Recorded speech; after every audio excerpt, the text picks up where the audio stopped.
Good afternoon, everyone. David Santiago here for our TG Vivo episode. I'm so excited and waiting on all of you followers to step in and view. And I'm saying hello as of right now. Stefano, how are you, everyone? Okay.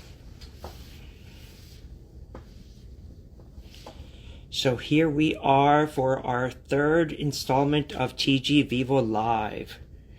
We have a special guest today, Thomas Kinch, our tenor for our current production of La Vestale coming up. So I'm David Santiago, your host, and waiting on our guest, and I will soon jump in and give you a little bit of an introduction of what we're doing here. But in the interim, I will say that here at Teatro Grattacielo, we are driven by a fundamental mission to promote and preserve the performers of rare operatic masterpieces. This season, we are thrilled, absolutely thrilled to align ourselves with the global celebration of the 100th anniversary of the birth of the legendary soprano, Maria Callas. Hold on. I am. Tom, you want to request to join in? Okay. I'm waiting on Thomas to request to join in. And let me see. Hold on, folks. Sorry. A little technical glitch here. Mr. Thomas Lynch. So, where was I? I was talking about the legendary soprano Maria Callas. And I'm waiting on our tenor, Thomas Lynch. We are live, so I am navigating this as we are getting to be part of this live Instagram account, moment. And then I will get back. I don't want to be distracted, but I will salute everybody. Hello, everyone. Welcome to TG Vivo. I'm David Santiago, your host, awaiting our special guest today, Thomas Lynch. Thomas Kinch, sorry. I said Lynch. Okay. Let's see.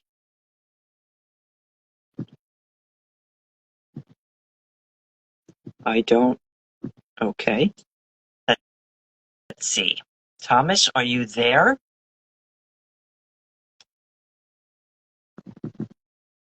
Okay. Hello, Mr. Ricardo Monge. So.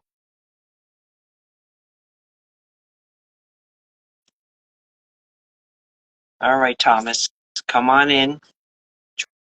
Join us.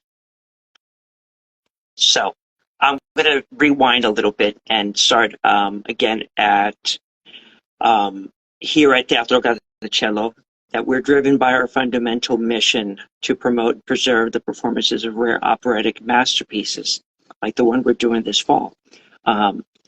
This season, we are thrilled to align ourselves with the global celebration of the 100th anniversary of the birth of the legendary soprano Maria Callas. I'm saying hello to everyone. Welcome all. Thank you for joining us at TG Vivo. And we are going through the motions of going live on Instagram. Okay, I see Mr. Thomas is coming on live with us. I want to first wait for him to come on and we'll say hello. Hello.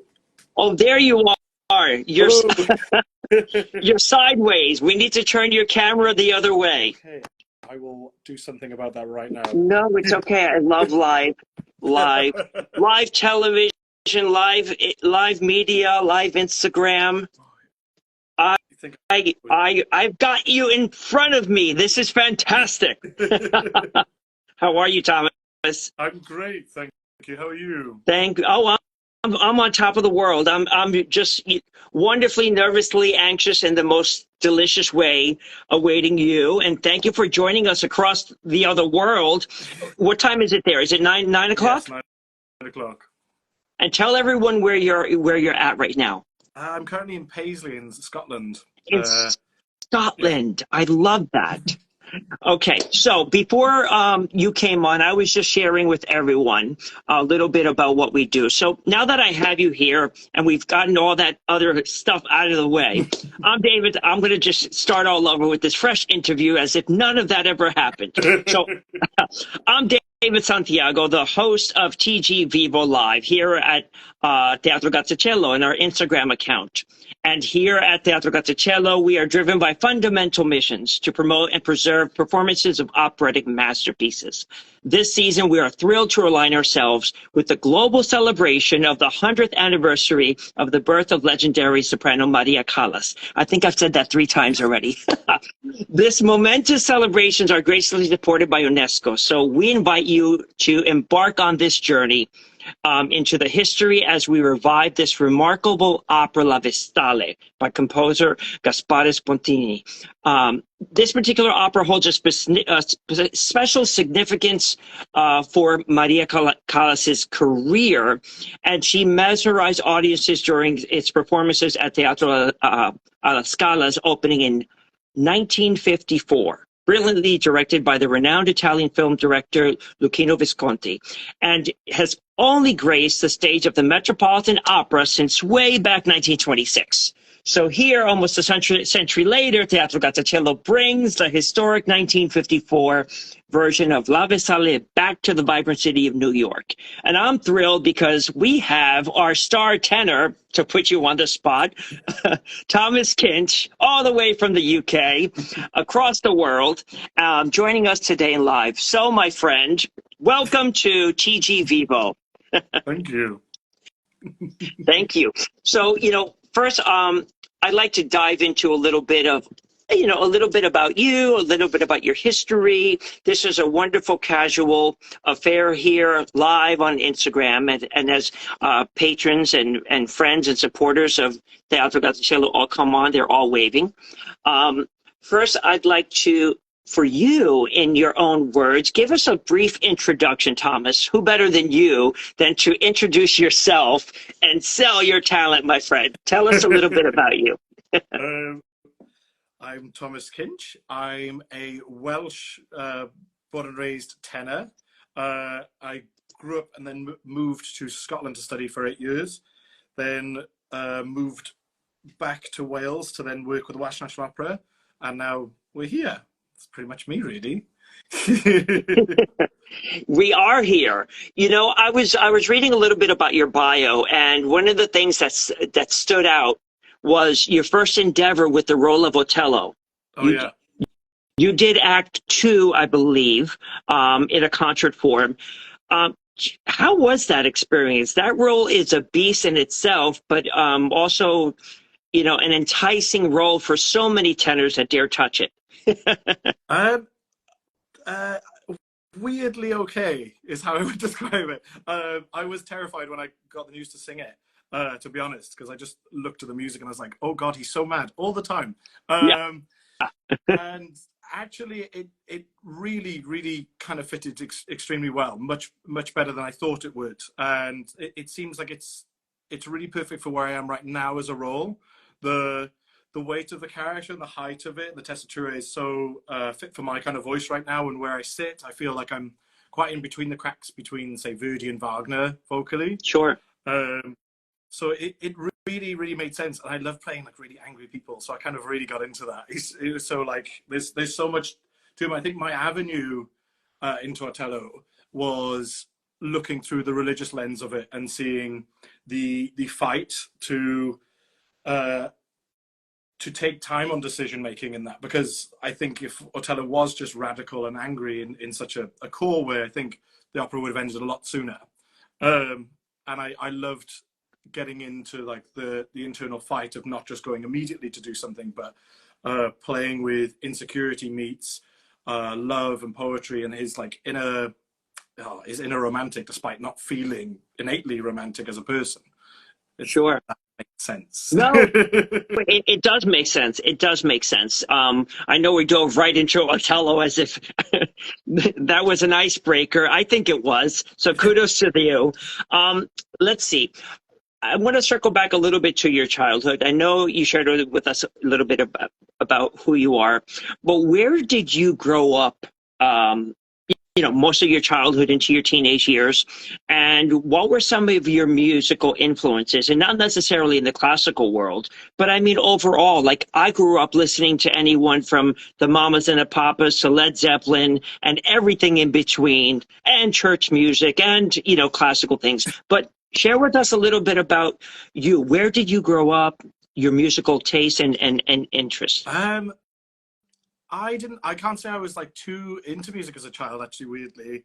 I grew up, I was a very like laddie lad. I played like rugby and a lot of like, I went through the whole ring of just bumping from sport to sport as I got interested. I used to get into things very, very aggressively and then fall out of love with them within a couple of months. And I kind of did that throughout my childhood into my teenage years. I didn't really discover music much until I was in my teenage years when I started singing, actually. I think before that, as my musical tastes were really just the soundtrack to the soundtrack to Shrek. Repeatedly, I got for Christmas one day. I used to just repeatedly play that whilst I had like a little children's snooker pool table. I used to play and listen to that for hours and hours.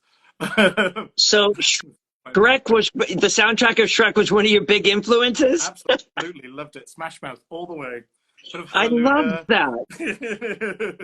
It's a great soundtrack. This is why I love doing what we're doing today, because I don't know if Shrek would have ever come up in conversation or not, but here we are, and I'll forever associate Shrek with this moment with you, which is a high note in itself. Good for you. I feel terribly embarrassed. No, don't, because why? We all have stories like this. We all have unifying, connecting moments like this, and we all have a childhood story. We all have our Shrek moments. Okay. I get it. I get it. But regarding music, was anyone in your family, were they singers? Did you attend church? Did you have any experience with anything like that? I grew up in quite a non-religious family setting, actually. We went to church a little bit when I was a kid, younger years, because there was childcare as well, and my mum wanted me to get I grew up in quite a poor background. We didn't really have access to things, but the church, there were communal classes on like art classes, painting things, and I'm actually dyslexic, so it was my mum thought it'd be a good idea if I got a bit more dexterous with a brush. And then I didn't really enjoy the scene too much, so it only lasted for about half a year, I think. I didn't enjoy paint. I wasn't good at that either, basically. Sure. Well, you just touched on another thing. You were dyslexic. Is that something that you've worked throughout the years that, help everyone understand, for those of us that may not know the full gist of that? How does that work? So I'm dyslexic and dysgraphic, which means my writing is really poor as well, and still is, honestly. Since I got a phone and an iPad, everything, I avoid it as much as possible. I'm really grateful you can sign a contract on an iPad now. So basically, my reading level varies still as an adult now. It's kind of like, without practice, I will get pretty slow at reading, and it's not embarrassing. It used to be embarrassing in school. I think most people now understand and are very patient. It doesn't really affect my learning of things like it used to when I first started, because for some reason reading music is not a problem, but reading words for some reason is. Read musical notes on piano and sight read, but no problem. But give me language that is English for some reason, and I'm like, oh, there's words I need to know. Yeah, I get it. Well, thank you for sharing that. That's a personal story in itself. But yeah, no reason. I mean, who am I to say? But I would say there's no reason to be ashamed, especially in this modern day of so much information, so many resources. Sharing a story like that is, again, a unifying factor for some of our listeners. For me, myself, I think that's great. I mean, look at you now. Look, you're unstoppable, if I may say so myself. All right, let's share a little bit about your experience listening to opera. But let me hold on for 1 second. For those of you just joining us, this is TG Vivo, our Instagram Live series, and we are with our star tenor, Thomas Kinch, who is going to be in this upcoming production of La Vestale, October 28th, which we'll share some more information a little down the road. So let's talk about opera and your first experience listening to it and even attending. Okay, so I getting into opera was kind of totally by luck, to be honest. I took music GCSE, which is a qualification you do when you're about 15 or 14. I think it's 15 actually. I took music GCSE because I wasn't very academic. My dyslexia, I went very boyishly against like, oh, I'm not good at reading, so I'm just obviously not meant for school. My mother was determined I was going to get some GCSEs. I was advised by a teacher to take music because I could just play glockenspiel for 2 years and I'll play Walking in the Air in Greensleeves and I'll come out with a qualification. So I did that.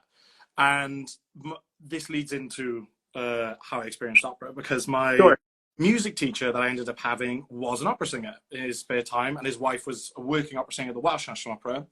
And he did this concert we all had to attend, this for children in need, where he sang Nessun Dorma.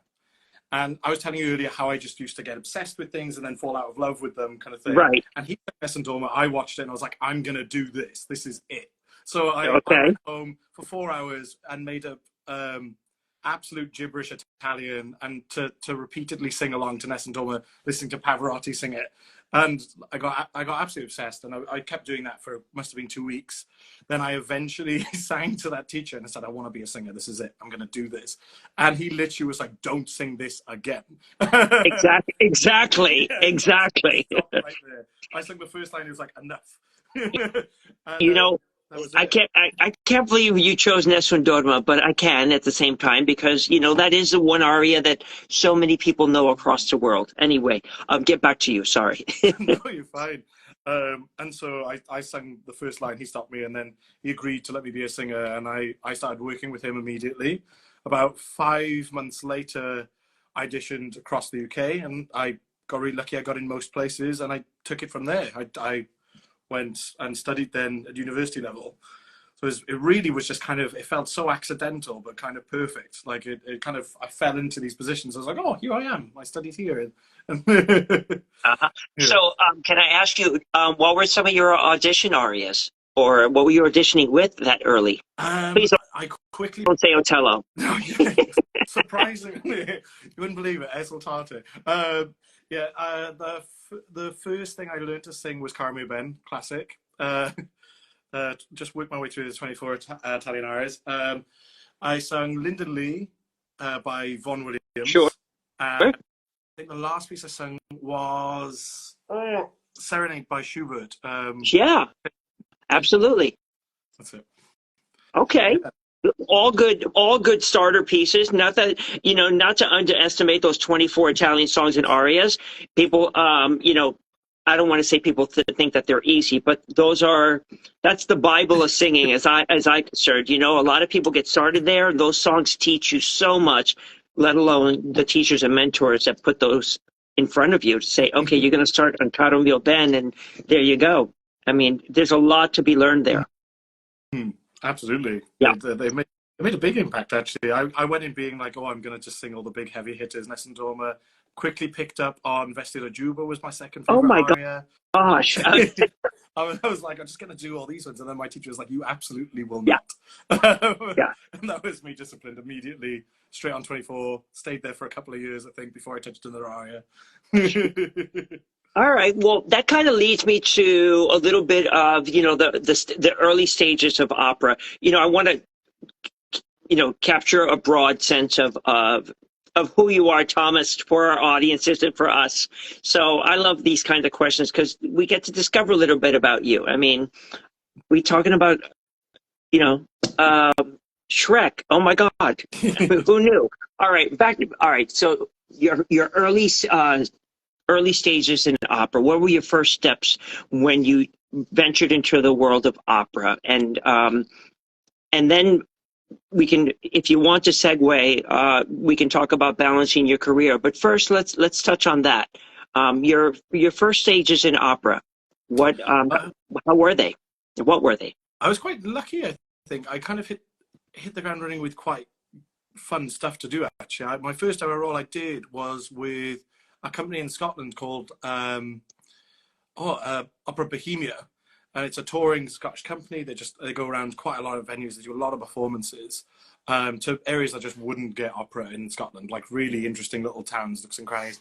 And I got to do Alfredo in Traviata with them. I think I was 21 Okay. when I did that. Yeah. Quite very early to sing my first Hello. liturgy. Yeah. But I said I got obsessed. I just kept going, so I got quite developed early. I had good top quite early on, I think, and it just kind of got me lucky, I think. And it was really nice to work with them actually, because it's obviously a smaller company, so everyone's quite fat. It's quite like a family core to people. Everybody gets really close and supportive, and there's like a lot of space made for everybody in that process of putting an opera on its feet. So it was a really positive step, actually.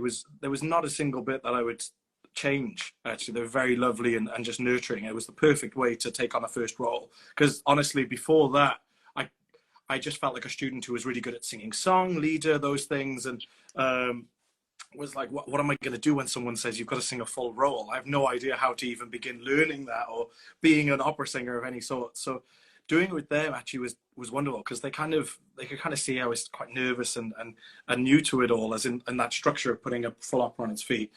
And it was really beautiful in a way, because it just meant when it came to fruition, when we got on stage, I felt so confident. I like from getting the job to doing it on stage. By the time I got there, I was like, I'm a rock. I know exactly what I'm doing. I know everybody around me, if I get into trouble, will help, you know? No, I think that's great. So you did Alfredo in La Traviata, which is great. Do you have a favorite scene from that opera? The casino scene, for sure. You know, yeah. He throws the money at That's where he gets to kind of, his testosterone gets the best of this kid, and he goes all out, and then has a little moment of embarrassment and clarity, going, what did I just do?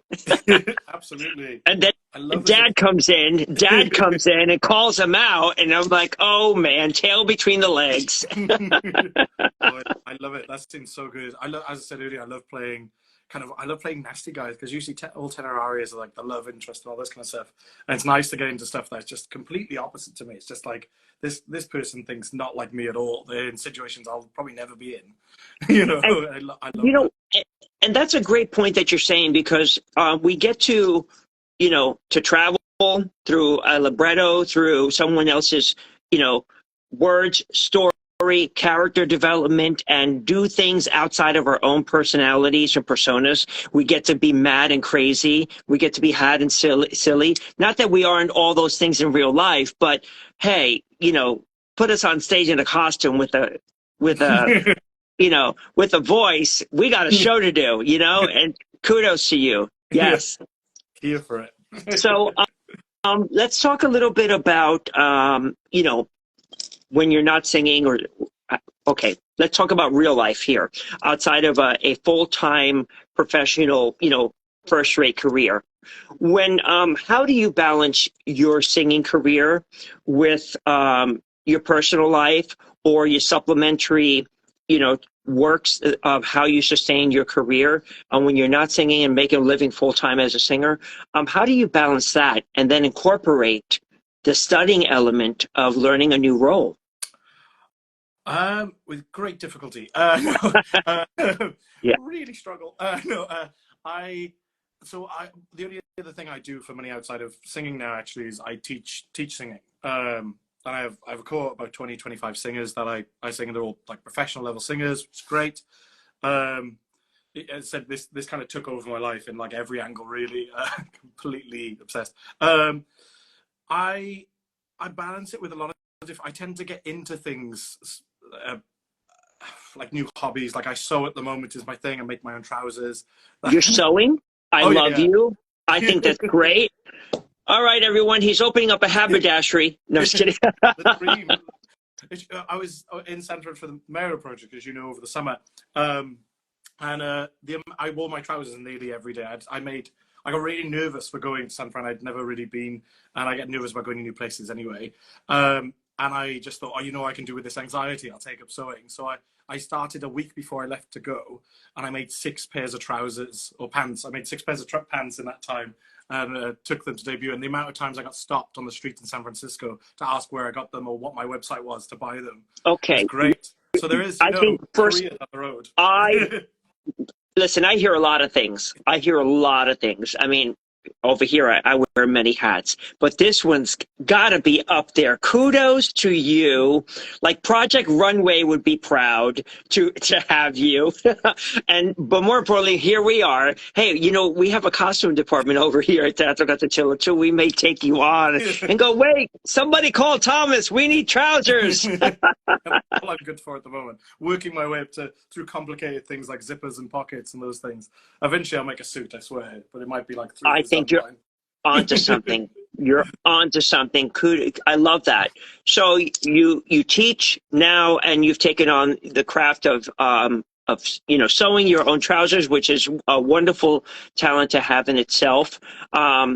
So before singing and before you were teaching singing, share with us one of your favorite jobs you had in the past. I used to be a PT for a small amount of time. I've done a bit of everything. I definitely have multiple hats. I was a PT for about a year. I took up PTing because as a teenager, I was quite overweight at the time. I had a few health problems. I gained arthritis in my hips, which is a lot better now because I was really big. So I needed a way to practically and feel positive about losing weight and take that under my own little journey and like make a good way of that instead of like just following fad diets and that kind of stuff. So I thought I'd get educated, and then I became a PT for a while as a result of that. I really enjoyed that because there's quite a lot of there's similarities to like teaching singing in the way there's a real practicality of just like making charts. You can monitor progress. There's quite like I like anything with a structure, I guess, is the theme. If there's a structure to this thing, this is how you do it, this is how you improve on it, and there's an avenue where you can just generally improve your craft as well, which I love. And then after that, I got more into like being aware of my body as a singer, which led me down to doing a massage course. So I'm actually a qualified masseur. And that I really enjoyed that actually, because I started to like look at people's bodies and be like, it's kind of like a little Sudoku or a puzzle. You're just like, oh, they've got back pain here. This is probably what's causing it. Sure. I love doing that actually. It was really cathartic as well. Like, and very meditative. You kind of lose yourself in someone's body weirdly. And yeah, I think those are the main incomes I've had alongside singing, apart from singing teaching. I think I did a bit of modeling at one point, but I wasn't like too cut out for that really. Why? You're easy on the eye, Mr. Thomas. I mean, listen. First there was Shrek. No, first there was Othello. Then there was Shrek. Then there was, then you're a tailor, and now you're a masseuse. I mean, come on. I mean, listen, we're celebrating you. All right, so we're gonna chuck those up to career highlights thus far. Let's talk about La Vestale. Seriously, here's a venture in its own right. I mean, a masterpiece. You're singing the role of Licinio, and when the opera came your way, and you were hired to do this role, what were some of the early thoughts that you had about this? Was it like water off a duck's back and you like, I got this, this is great? Or was it like, oh boy, I am taking on this masterpiece. I got to do A, B, C, and D as the teacher that you would be with your own students, teaching for yourself, go into massage therapy and sewing your own costume. Let's talk about the role of Licinio and this opera. How do you approach it? How do you prepare for such a rare work, from your end? When I first got it, my first reaction was to obviously look straight through the score, see what I could see my voice doing in all of it and how I would function. And then second, that was looking at recordings, which was obviously the clear one to listen to is probably Corelli and Callas. Hello. Yes. You really couldn't ask for better people to have recorded it. Because it's not as well known. So it's always a worry with these kind of things that you're suddenly going to be strapped with, say, like a strange student recording or something. You never know what quality of performance you're going to get or to listen to. So I felt really lucky, to be honest. I was like, oh And actually looking at the music, I felt quite relieved because it really does seem, it's kind of like that Otello tessitura in a way. It's like the big highlights, there's a few A's, top A's, which are really nicely set up, but most of it sits around like the E flat to G area, which is like absolutely paradise for my voice. I love sitting there. So it's really nice for me. And it gives me a lot of room to just be like my kind of voice, to be that I have a slightly more baritonal color. And like I can just live in that in this role quite comfortably and not worry if the tessitura is going to be managed well. Or I think I can be a creative singer in this role instead of having to be an intelligent one as such, if that makes sense. I don't have to be an academic. You know? It does. It does. And just for our listeners that are not so well versed in opera tessitura and where the voice lies, the passageway of voice is what Thomas is talking about, where the role of Latino in La Vestale sits for him, and the tenor role, where he seems to be basking in the sun, and where this role lies, which is the upper middle register for us tenors or voices in general, so to speak. So go on. Yeah, so obviously with dyslexia, I often will obsessively read through the text with my wife listening very carefully to tell me I'm doing everything wrong.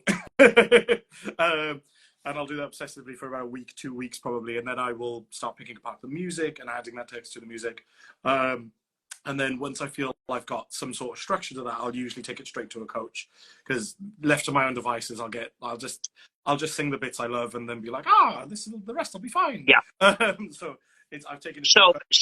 So Thomas, so you start with the music or you start with the text? Start with the text. It's not really about memorization, but making sure my body knows what it feels like to say it and how it feels to say these sentences, what I can interpret them, and the emotional language around that, really, and relating it to myself as much as possible. I love that. And I love that you have a wing. I'm going to say wingman, wing lady, your wife. I'm going to assume that you put her through torturous pleasures of song and your tenorismo, and she loves you through it. Absolutely. Well, she's a singer as well, so it's absolutely to and fro. It's totally fine. I love that. That's a wonderful thing to have. It's not necessarily for the lack of a better, not to throw this into it, but it's not like you're competing, but you're celebrating each other's journeys and supporting each other through the journey of opera and the repertoire that comes your way. And it's wonderful to have a significant other that's in the business to understand your perspective and point of view. This is one of the first that I've heard that I've had the luxury of interviewing. That's great.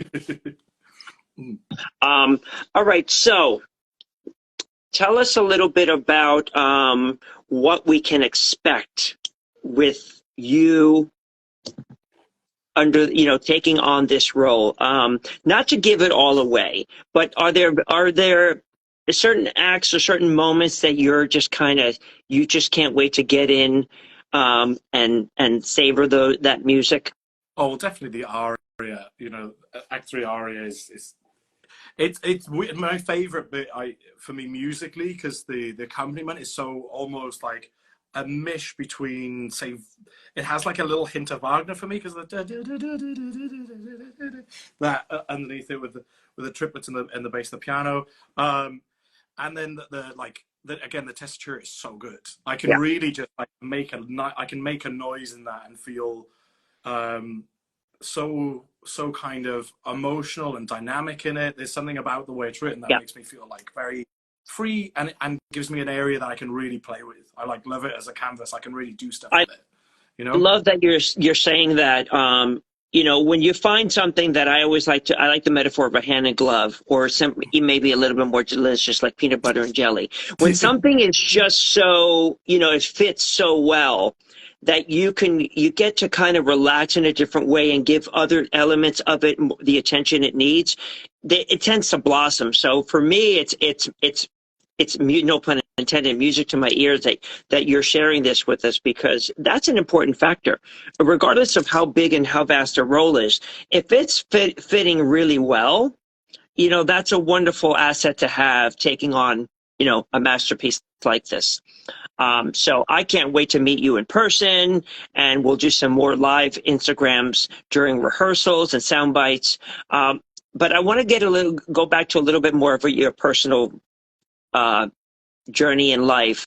I always liked sharing blessings and fun moments that along the way, especially with mentors that have mentored you, because I believe that that's the circle of life. We are given gifts, we share those gifts, and then we give those gifts right back in return, so to speak. So share with us maybe a blessing that always stays with you on your journey or even present day, and then maybe one of your favorite mentorships, whether it's a personal life, family, or teacher or tutorial, those two things. So we have a blessing and a favorite mentorship moment. Blessing. Well, I think that what I talked about earlier, the blessing was watching that Nessun weirdly. Watching my music teacher sing that was absolute blessing. Like lit the flame that never went out kind of thing for me. Like that was absolutely that. And beautiful. That's very poignant. And I can relate in other aspects of it, but when those moments stay in with you, I call that sense memory. You will never forget that. There may be other moments throughout life that evoke that sense memory, so to speak, and that's wonderful for you to have and share. And your teacher to inspire you. Hello, kudos. And then let's talk about maybe mentorship. I think one of my favorite relationships I had was my teacher I had at the Royal Scottish Conservatoire, Royal Conservatoire Scotland even, called Stephen Robertson. He was an absolute asset, like as an all-round person, probably one of the most caring people I'd ever worked with, and wonderfully empathetic in an art form that often, when you're learning it, can feel so tricky and all about what you're doing. And he really encouraged like noticing and listening to others to see what they're trying to do, not just what you think they should try to do. He really encouraged me to listen in a way that wasn't just about what I think I need. It was about listening to everybody in terms of like not just what you can see they're doing that you think is right, but just taking the whole thing and looking at all the details and going, like there's more to be appreciated than what you think immediately you can grab it from someone. Like listening to Credit 1,000 times, you'll find so many other things that you think this might not even be how you do it personally, because you think, oh, maybe there's this one note or this and this.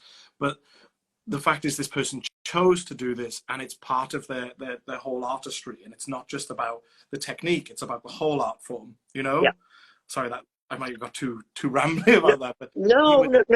I think you tapped on something really unique, and for lack of a better word, the roundness of it. The overall, three-dimensional sphere, the metaphor that I'm visualizing with that.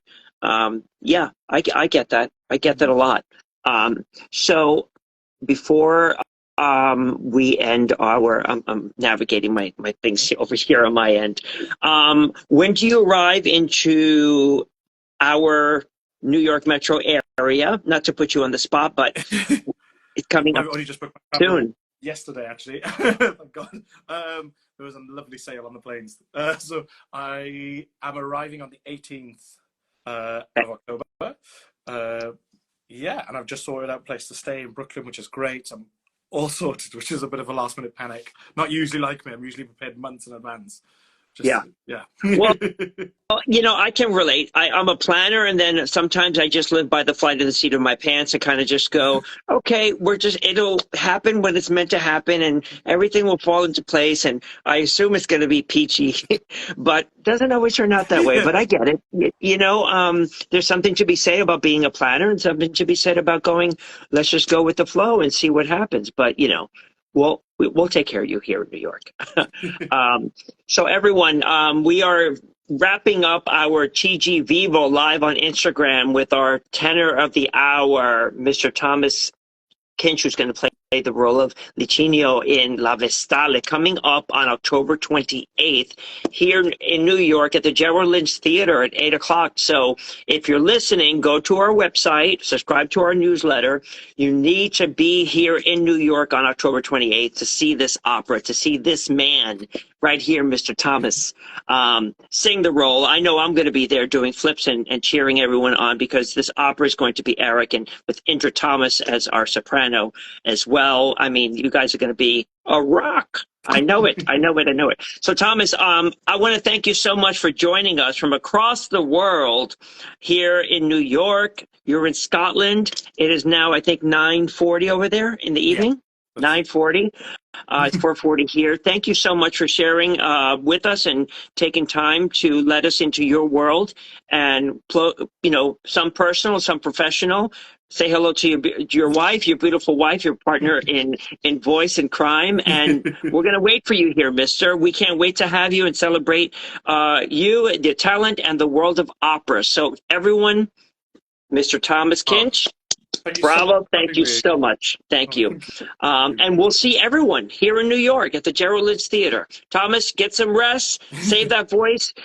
Put Otello and Vesila Juba away. No Nessun Dorma. We need you nice and fresh. So calm down, mister. Okay? Okay. It's all good. Thank you so much for having me. It's been an absolute pleasure. It's been a pleasure. Mwah. Ciao. Ciao, my friend. Be well.